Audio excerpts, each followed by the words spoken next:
4.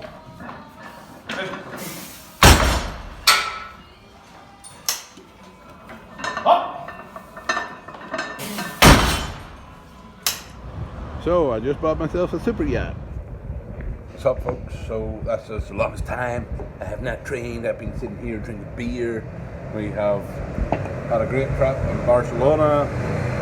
We are time I get back and start training on the Monday. It'll be 12 days of training. It's probably the longest I've had of training in a while, and it's really just good to lay back, be chilled out, and just spend some time recovering after my trip away. And that's it. So when I get back, I'll probably start off around 60 or 70% of most laps and work with some volume before upping it to more max effort work. So other than that, peace out. Cheers. There's my girlfriend.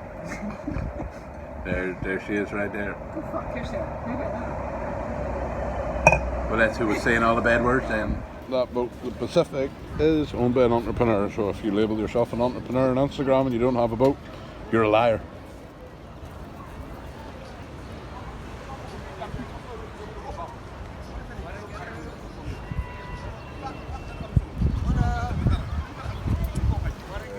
Came down, looked at yachts, seen how the other half lived, and thought, God damn, if I ever want a yacht, I can't be a deadlifter. I can't train people or I can't do stuff like that, because obviously these guys that own these yachts, they ain't personal trainers. They don't do online training, and they don't even deadlift things. They just have like a yacht garage where they have jet skis and fuck about on jet skis. So when you get a breakfast like that, you go, what do we go like? There has been very little training. I'm sure my weight is down, but I'm trying to keep it up. As we on burgers.